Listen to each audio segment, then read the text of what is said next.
All right, guys, we got matchup number 5 of Week 10. We're looking at Team Wolfjaw versus the Jukebox Heroes, Chad and Eric. And Eric hasn't set his lineup. Of course, he waits to the last minute before he does all that shit because he's a part-time player. No, he wants to be Taco. That's all he wants to do. He wants to be fucking Taco. He's the Taco League. That's a good thing. Yeah. But Taco smokes pot, so technically, does Eric smoke? No, he's a vitamin protein junkie. Oh man, well, I'm gonna get my next protein shake in. Yeah.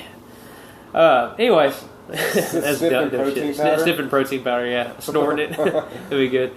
I'm assuming he's gonna put in Jay Cutler for Joe Flacco. Joe Flacco's got a good matchup this week. He can go either way.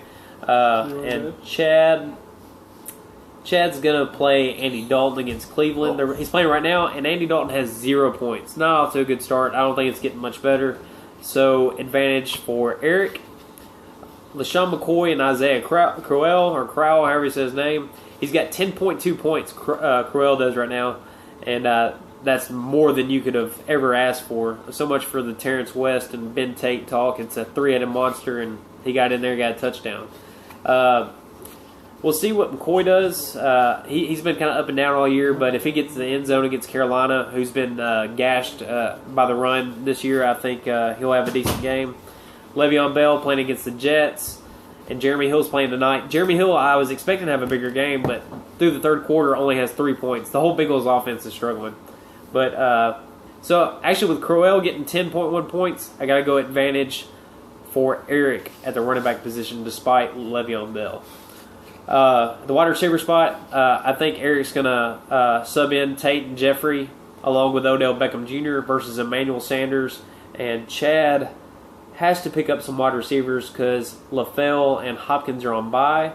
So we'll see how that plays out, but definite advantage for Eric in the wide receiver department and flex.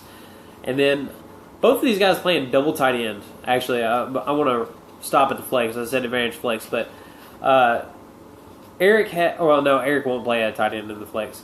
But he has Dwayne Allen, who's on bye, so he's going to be playing Ertz. And then Chad's going to be playing Jimmy Graham and Michael Rivera, who are both tight ends. Michael Rivera in his flex, Jimmy Graham in tight end slot. So I'm going to give it an advantage to Chad with Jimmy Graham. And I'm going to give Eric an advantage in the flex with Odell Beckham Jr. Defenses, Bills defense against Kansas City, which is a good matchup. Bills defense is actually pretty good this year. I don't know who Eric's going to play at defense because the Vikings are on bye. He's a part-time fantasy player. Damn you, Eric. Can't even look at your lineup on a Thursday night and see it set up for this week. And then kickers, who gives a shit? I'm going to go with Eric for this one. That's which way I'm going with this. It looks pretty shitty from both ways, but I'm going. Eric's projected for 53 points, but it's only because his bye week players have been swapped out. But gotta go Eric. Eric's winning. I'm going to say that Eric does exactly what I was talking that Seba did to me. He's projected for something really low, and then he actually ends up outscoring way outside of what he's supposed to. And I think Eric pulls the upset here. I mean, Chad, he's projected for more.